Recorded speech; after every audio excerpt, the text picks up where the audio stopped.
Thank you, everyone. Thank you so much for joining us today. My name is Christine Wendell. I'm the Director of Community Outreach with the National Association of Realtors. It's such a pleasure to be with you this afternoon. Of course, today we are going to talk about our Realtor Party Community Outreach programs, which of course are a gateway for your advocacy, engagement, and education priorities, providing associations with the opportunity to build goodwill with policymakers and stakeholders while elevating your association as a housing and community development policy voice, which is so important.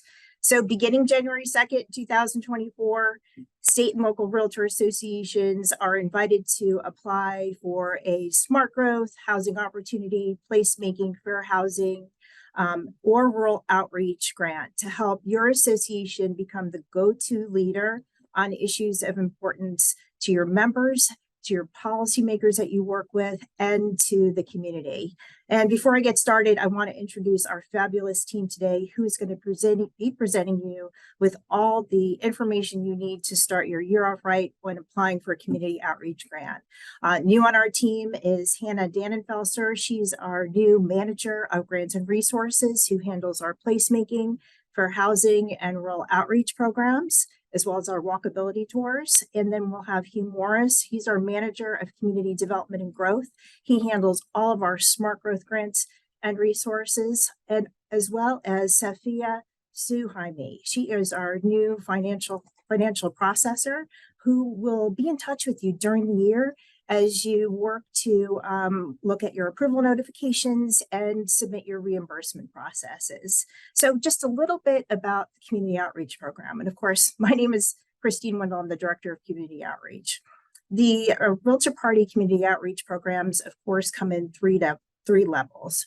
All of them come in two. Housing opportunity and smart growth come in three. Level one is typically used for speakers, classes, and training, and realtor associations, state and local realtor associations can leverage up to $3,000 for that.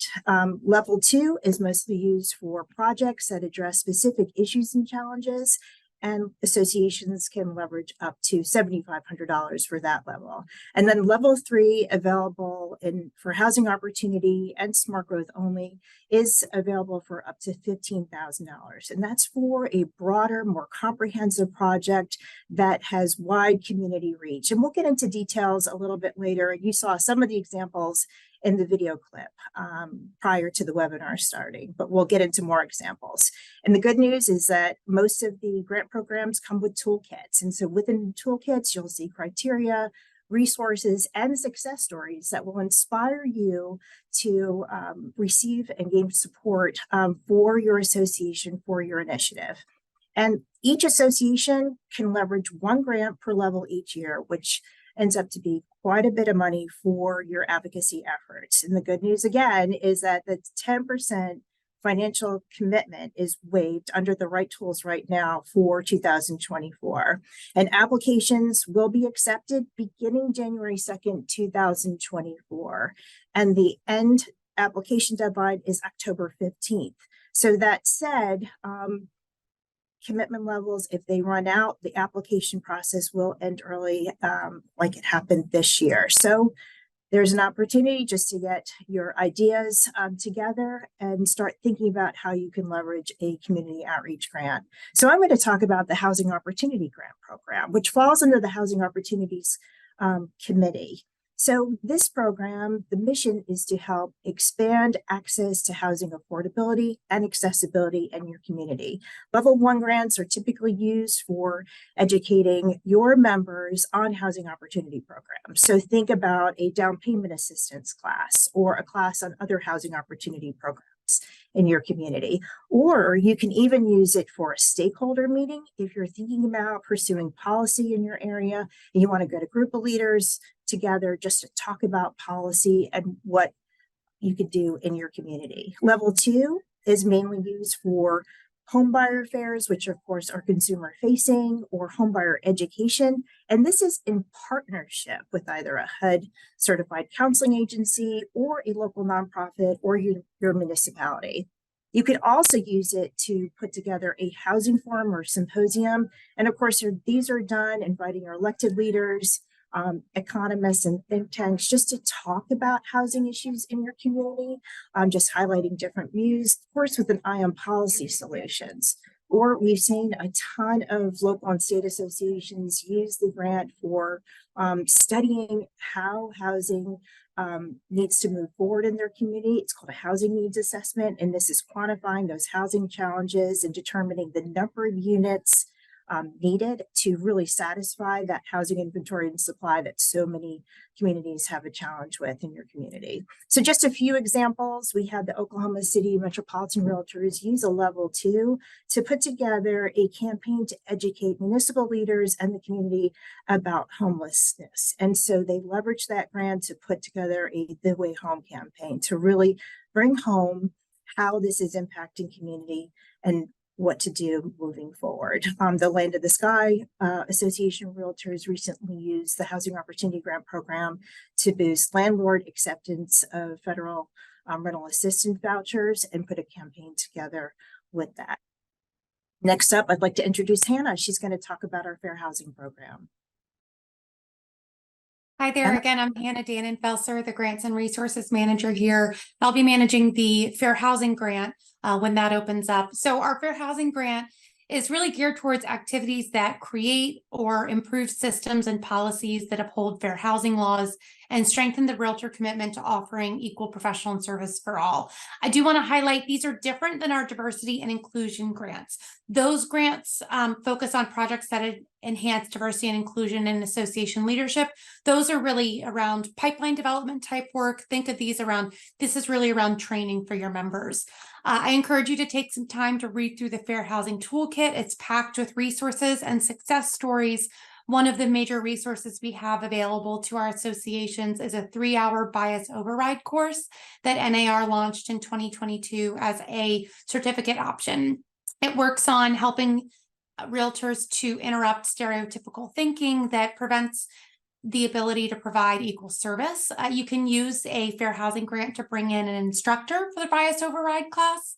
Also want to highlight the level 1 is really geared towards education, and level 2 is really towards initiatives and projects. And I want to highlight a project up in Greater Rochester that we've really loved supporting is the Home Access Denied. It's a 20-minute documentary co-produced by the Greater Rochester Association of Realtors with a community partner, the Anti-Racist Curriculum Project. It's told through personal stories of 2 present-day local families, and it's being used throughout the community to explain the ongoing impact of redlining and racially restrictive covenants.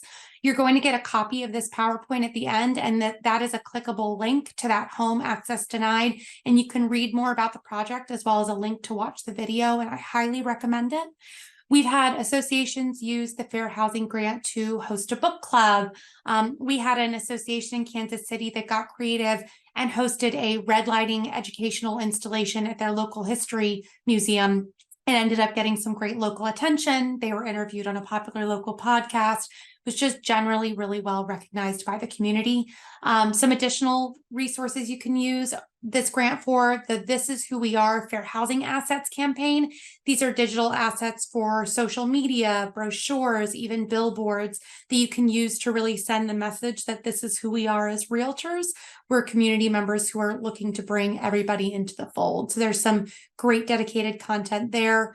You could also use this grant for co-branded materials. If you have a great partner that was a great reputation in the community that might be open to co-branding materials, educational materials with you, this grant could help with that.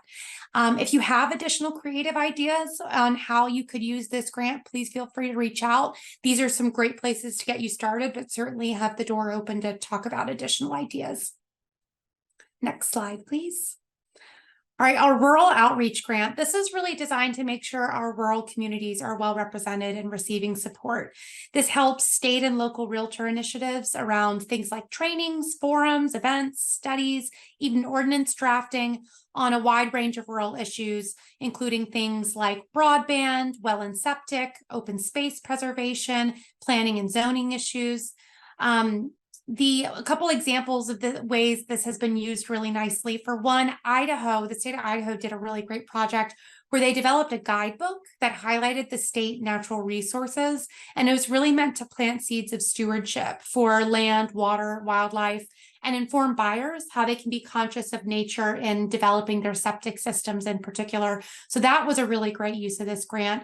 Another one was, when you see this PowerPoint, again, this is a clickable link to read more. The Baldwin Realtors in Alabama had a fantastic project that they used this as a resource to run Flood Week. So Flood Week was a big educational campaign, a multifaceted educational campaign. It had social media outreach, classes, it had engagement with local elected officials.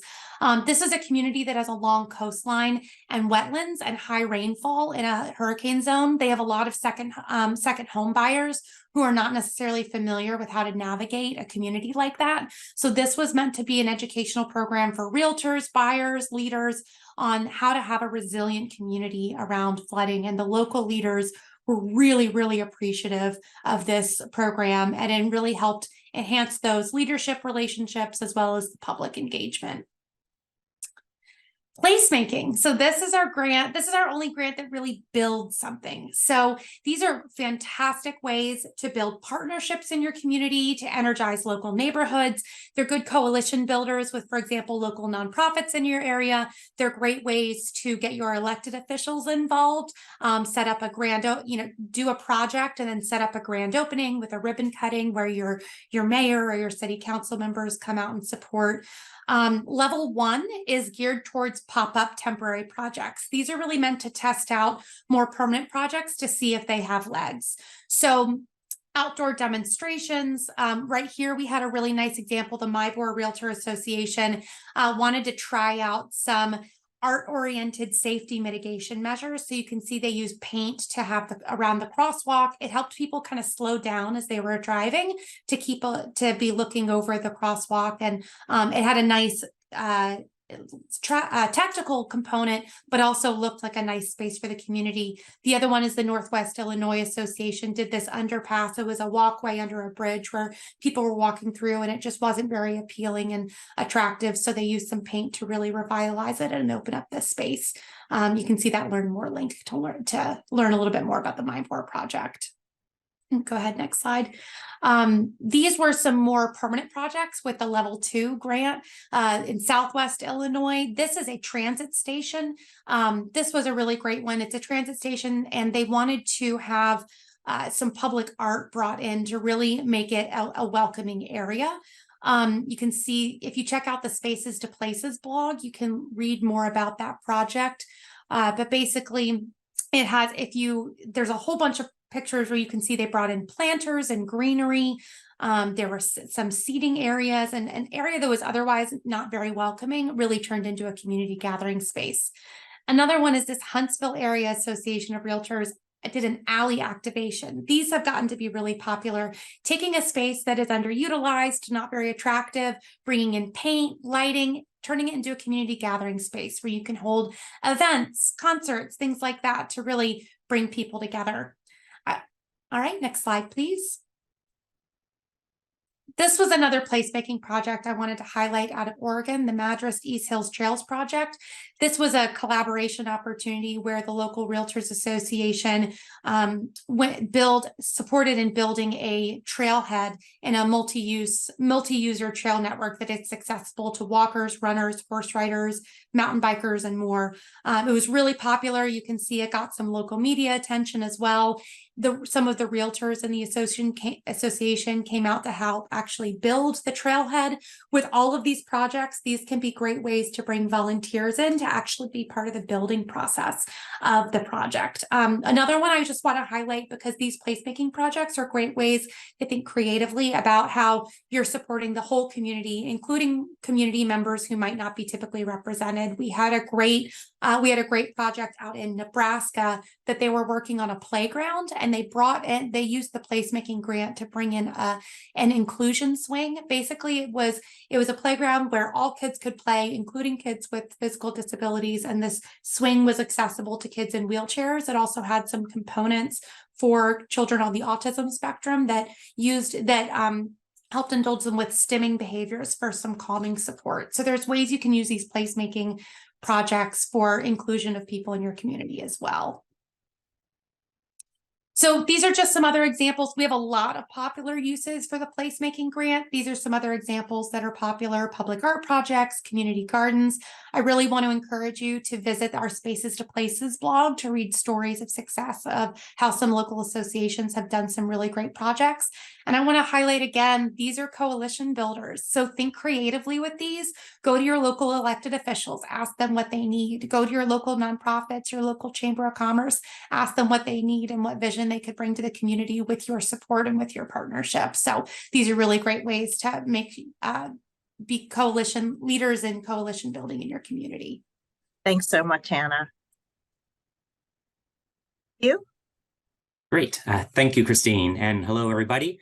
So I'm going to talk a bit about the Smart Growth Grants, which I think is the last one in our roster of grants. So the Smart Growth Grants are there really to sort of support your association's work, often working with the local elected officials or other community leaders to make changes in public policies that are related to land uses and transportation, and specifically changes that will sort of support the concept of smart growth development, such as mixed land uses, so maybe changing zoning code to enable mixed land uses, to enhance walkability, public transit, green space preservation, and the likes of that. Anything that sort of might help create what is broadly known as sort of livable communities structures. So, and with the Smart Growth Grants, like with the others, we have a level 1, which is really there for educational purposes. So this is sort of setting the groundwork for getting involved in public policy. And the idea here is that you can use the level 1 for instance, hosting our new planning and zoning course, which also it's a couple modules on planning and zoning, and then also rolled into that is some discussion about smart growth, what smart growth is, what are the drivers behind the interest in smart growth, and that sort of thing. You can also host a placemaking training. So whereas Hannah's placemaking grants, you can actually use those grants to build something. If you actually wanted to bring in an expert to talk about placemaking and what it is and some, top tricks to make it successful, you could use a Smart Growth Level 1 grant to actually bring in that kind of training. Also, some sort of stakeholder meeting or task force around an issue, just sort of convening interested parties, bringing them together maybe on a regular basis to start working through an issue. And I would also say, sort of back to that first one about education, along with the planning and zoning class, you can also, if there's this particular topic that your community is wrestling with, you can use the grant to bring in an expert speaker. We can help you find those speakers around any sort of transportation and growth issue, land use issue. And you can invite anyone into the room with these things, right? This is yours to drive. We just sort of facilitate it, and getting an expert to sort of talk about how you should deal with a certain aspect, transit-oriented development, for instance, might be a great way to sort of start off a long ongoing community conversation about that. And then the level 2 and the level 3 are really there to sort of do the work, right? So really start to fund projects that will make changes in land use. So whether that's commissioning studies and reports to sort of bring expert analysis of a situation that you can then use in your discussions. You can use it to help support a local visioning or planning consultant to come to town and create a venue for public input on that visioning, and what does the public want your community to look like in the future. Get that community input, and that's a great way to sort of showcase how realtors are being stewards of the community. You can also use it to be involved in if your community is updating its master plan or comprehensive plan, you can use the grant to help support that and to work with your local government in that effort, and other sort of new policies, ordinances, legislation that sort of might nudge your parts of your community towards sort of a smart growth development paradigm. And then the level 3, which, as Christine said earlier, is for up to $15,000, is really there sort of for the same types of projects, but ones that are more comprehensive, bigger scale, more partners, others of which who might be funding the effort and so forth. Just sort of bigger, longer projects, if you will. And we have two case studies here, like with the other grants. And I'm kind of excited about these two because together they really showcase the range of efforts and issues that these smart growth grants can tackle. So the first one, the top one there with the 3 counties in North Carolina, these were 3 really small rural towns. And what they had in common was that they had their main street had seen better days. And so this grant for each of these local associations got one of these grants, brought in a main street revitalization expert. And she spent, a number of days in each town interviewing stakeholders and just sort of getting the feel of what's going on there, what is working, what isn't working, and left them with a roadmap of how they could proceed to sort of bring that main street back to life. So that's sort of small town economic development. And then the bottom one here is a bigger town, Myrtle Beach, South Carolina, and it focuses on a walkability study. But the other thing about this success story is that this is the second time we've written about this.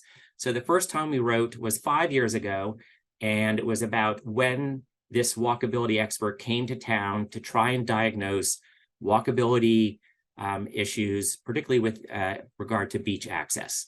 And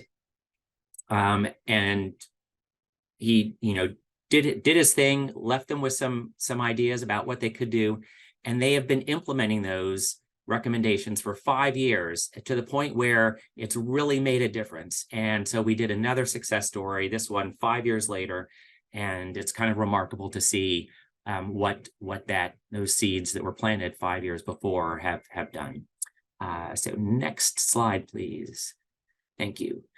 So that is the end of our grants, but wait, there's more. And what we've got here is what we offer and what we have found to be really fruitful in terms of helping an association to develop sort of a vision and a focus and an execution strategy around their community issues that the grants might help is we will do sort of a one-on-one between the staff that you've seen today and the staff from your association. It can be your staff, it can be your government affairs committee, it could be, you could have anyone you want in the room, right? So, and what we can do is either talk through our whole suite of resources or kind of flip it on its head and you tell us sort of what the issues are that you're struggling with.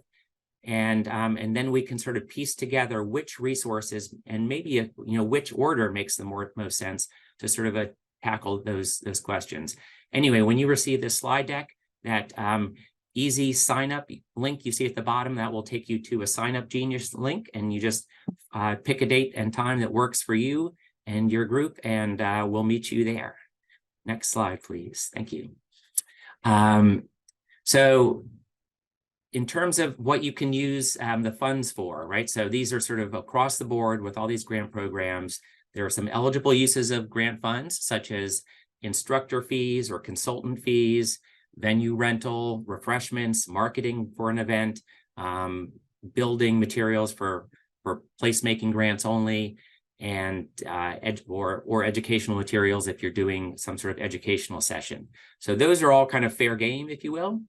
And then there's some things that are not fair game. And one of them is the grants cannot be used to pay for Realtor Association staff time, including contract staff, cannot be used to cover general operating expenses of the association or partner organization, cannot be used as donations to an organization or person, nor cash prizes or purchase of gifts or prizes that you might want to hand out at an event to get folks to attend, and nor sort of in-house association classroom rental fee. So if you have a space where you do education and you cannot bill that out to the grant, and also sponsorship without significant member or leadership engagement. And so oftentimes there is something worthwhile coming to town or an event, and the places are looking for sponsorships, and what we are asking is that you actually have material involvement in creating that event and helping to lead it. And registration fees or travel expenses related to attending events doesn't work for these grants, nor does annual subscription fees for video conferencing, for instance, a Zoom license, and initiatives that have already taken place. So we are just looking into the future, not in the rearview mirror. That's what I've got. Thank you. Thank you so much, Hugh. And these rules are important, just so you know, kind of going into the application process, what can it be used for, what can it not be used for? And just, I'm going to go through some of the top FAQs we receive and review those for you. Within each grant page, again, like Hannah said, you'll receive a copy of this PowerPoint, which includes all the links to the resources discussed. But within each grant page, there'll be a list of FAQs. So these are the top ones. So who is eligible for receiving a community outreach grant, which of course, again, is housing opportunities, smart growth, rural outreach, and placemaking. Applications can only be submitted by your state and local realtor association. So if you're a realtor leader, please work with your state or local association, get involved in the local association so you can provide an idea to them on how to best leverage a grant that fits in under community development and fair housing. And of course, what are the maximum funding awards? Everyone wants to know that. And as stated in the beginning, level 1 up to $3,000, level 2 $7,500, level 3 $15,000. That is the max, of course, for smart growth and housing opportunity only. And of course, associations can receive one grant per level each year, which amounts to quite a bit of money throughout the year. So what's the criteria we use to evaluate the grants? The grant criteria must align with the purpose of the grant. For instance, if you're submitting for a housing opportunity grant, it must align with furthering the mission of housing accessibility, affordability, and attainability. Level 2 and level 1 grant applications are administratively reviewed by staff, and level 3 grant applications are reviewed by a subcommittee. So those take a little bit more time to review. We just got this question in the chat. And of course, we're going to answer all the questions at the end. If there are any left, I know Hannah and Hugh are answering a few of them. We are partnering with another realtor association for an activity. Can we both apply for a grant? The answer is yes. So we're asking that up to 4 state or local associations can go in an initiative together. When you do that, you are to apply for that individual expense. You could not submit reimbursement for the same expenses. And in addition, please note NER's territorial jurisdiction policy. If you are interested in or wanting to do an event in another association's charter footprint, you need to seek permission, and you can contact us for more information or refer to the policy on the Realtor Party site, which of course will be in this PowerPoint when we send it to you.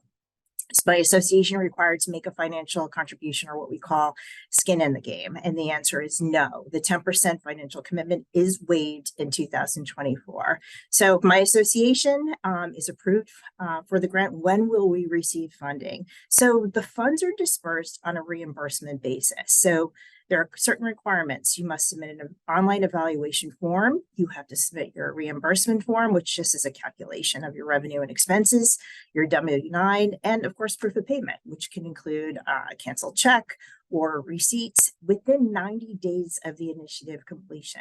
And please note, and Safia will get into this a little bit, reimbursements will cover net expenses, not initiatives with net revenue.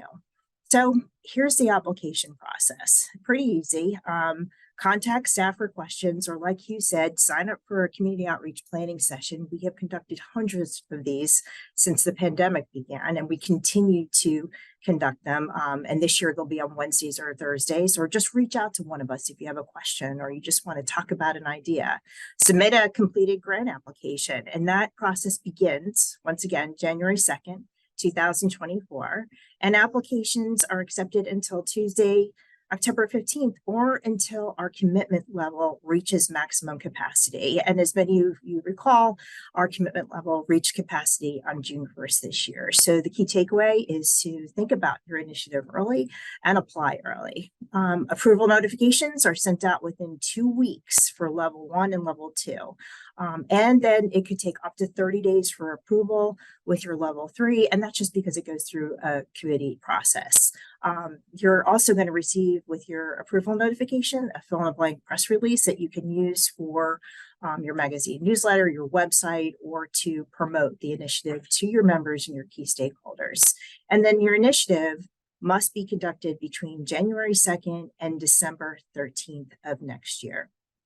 So here's the post-approval process. So once you receive your approval notification, you must file for reimbursement by December 13th, 2024 during the year. So what we're calling the no carryover rule this year. And this lines up with many of the grants within NAR.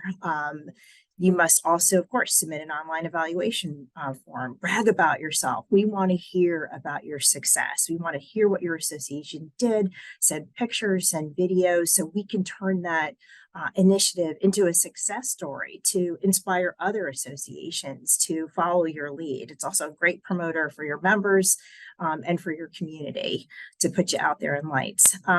And then, of course, like I said, submit all the required forms, and then remember 10% is waived.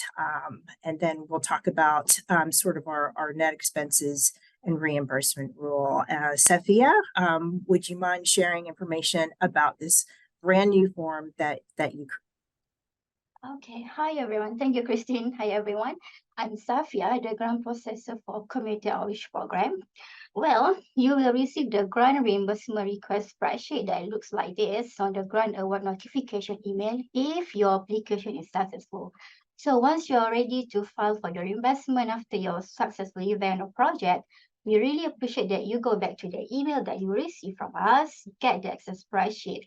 We have tailored all the details on your grant. We will fill out all the details up there, the grant name, association name, mailing address, the grant amount. So the only 2 things you need to fill out here are the revenue generated by the activity. This could be any income received, such as ticket sales, entrance fee, or maybe sponsorship from companies other than NAR. And the second one that you need to fill out is the eligible expenses paid by the associations.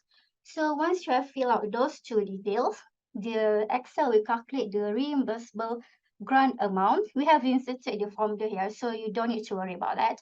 And we will reimburse based on the amount that is shown here. So once settled, email it with your receipt to us. We're going to process it as soon as we can, and you shall receive the fund within 14 business days. Well, that's all for reimbursement. Thank you so much. And this form is just an excellent tool because it not only includes just all the ways you can calculate, but it also a link to your application so you don't have to dig for it. But as Safia said, please keep your original approval notification because that is your document that you'll need with all of the requirements needed to submit your reimbursement. So what are the next steps for you?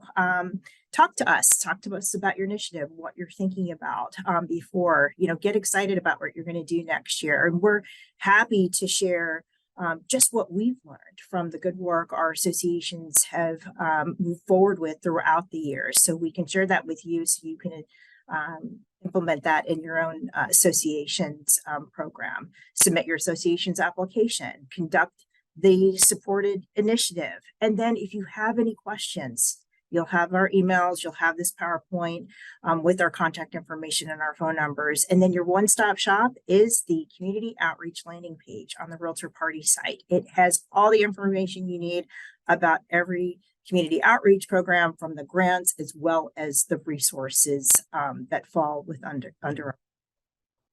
And then also an invaluable guide you should bookmark throughout the year is the Vote, Act, Invest NAR Advocacy Guide. It not only contains pages of community outreach resources, but all of the other Realtor Party outreach advocacy resources available to state and local associations, such as the Issues Mobilization Program, Advocacy Everywhere, Consumer Advocacy Outreach. Oftentimes our grants are used in conjunction with these resources, so make sure you bookmark those and leverage those for your initiatives. So coming soon throughout this year, just a little commercial, we are going to put on more of these webinars. We are planning one to showcase how the Smart Growth Grant is working in local communities. All of these webinars will include panelists from associations that will seek to inspire you to implement similar programs in your association, making the case for housing affordability and accessibility with housing opportunity grants, advancing issues with the land use initiative, and then creating a sense of place with the placemaking grants. And again, if you have any questions, please give us a call.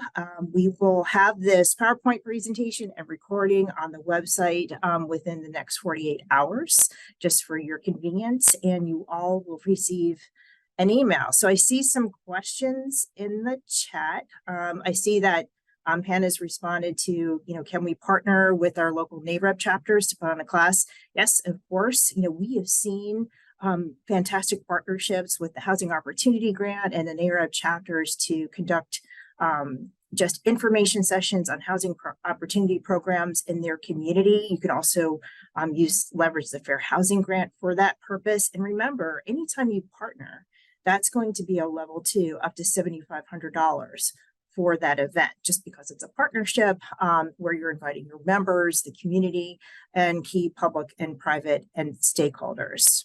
See another question, needing help with a community survey covering housing preferences. Would that fall under the housing needs assessment, or is the community housing survey something different? So we have a state and local growth polling program. And so Hugh Morris, Matt will give you a call or send you an email to provide you with more information about that program. But yes, if you are conducting a housing needs assessment and then talking about preferences and how much inventory is needed in the community, you definitely want to go for that housing opportunity level 2 for that. And I'm seeing another note from Sherry Montana. Our applications available to review right now. We can send you sample applications if it's helpful. I just send me an email and I'm happy to provide you with a sample application within any of the grant categories just to get you started. If you've applied this year, the application is going to stay the same if that's helpful. And then will you email the slides to each of us? Yes, we will. We absolutely will. Again, we are going to house all of the slides and the PowerPoint on the community outreach page. And I don't see any other. Okay, I have some more questions. This is great questions, you all. Okay, from Peggy, as for the grant level that uses the instructor, do you have a list of instructors for such purposes? So it really, Peggy, it just depends on the grant. So for the planning and zoning, advocating for your future course, which is a brand new planning and zoning course that really is a nice blend of smart growth and planning and zoning fundamentals, we have approved instructors by our CRD folks, so we can provide that to you. We have a landing page, so Hugh can reach out to you for that. And then Tammy, you asked, does a grant need to be approved prior to making expenditures? Yes, it does. So we cannot approve anything that's in the past. If you've conducted an event in the past, we cannot provide reimbursement. So just be sure to fill out the application, include all your expenditures, your idea for how to leverage a grant, so we can move that forward. And I think that's all. So we can't thank you enough for joining us today. I don't see, and I see one more question. Hold on just a second. All right, I think that's all. Just a minute. Yep, okay, I think that's all we have. So again, thank you so much, and we really appreciate. Christine, we just had one more come in at the last minute there from Okay, Blake. do you want to read it? I can't see it, Hannah. Go ahead. Sure. What would be the best approach to articulating to local associations the importance of already going ahead to have their applications prepared? I have some that are waiting until they attend a session with y'all in mid-January, but I want to make sure they do not miss out on money by applying in February. Okay. Yeah, I mean, I think the best approach is to give us a call. You know, it's January. There's funding available. I would just encourage you, if you want to talk to us this month, just to tell us about your idea, and then we can tell you. A lot of folks have done that already, whether it meets the criteria or not. And we can also help you, Blake, prepare an information blurb to send out to the local associations if you'd like. Peggy asked, is there a snapshot schedule table for grant deadline as a reference? Yeah, the only deadline, Peggy, is that is October. It's January 2nd through October 15th, or until commitment levels run out. And so our process for letting you know about that, so you have an understanding of where we are, we will notify associations where we are in terms of commitment levels if it's beginning to run really low. So you're going to see a communication from us in the Edge Up, in the Gadfly, and the Realtor Party News, just like we did this year, just letting you know that we're at 75%. And if you're thinking of a grant, to apply right away, or to give us a call if there's any question. That's sort of the best time frame. We can't really predict when the funds will run out, but they ran out pretty quickly this year, June 1st. All right, any other questions? Is it recommended, I see, from Melissa, is it recommended to estimate costs if you've never held a particular event?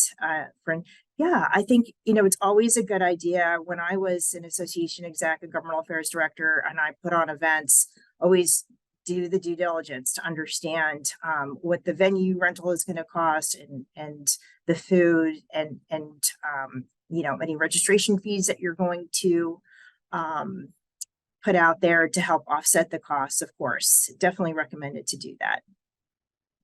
All right, and Hannah, do you see any others? Nothing else right now. Yeah, this has been great. You all have fantastic questions. And like I said, you'll get an email from us in a few hours with the landing page where the recording will be. We'll put it up as soon as we can. And the PowerPoint is already on there. So you can go and download the PowerPoint. And like I said in the beginning, call us if you have any questions. And we really appreciate your time. We hope you have a wonderful afternoon, and we look forward to working with you next year. Thanks all.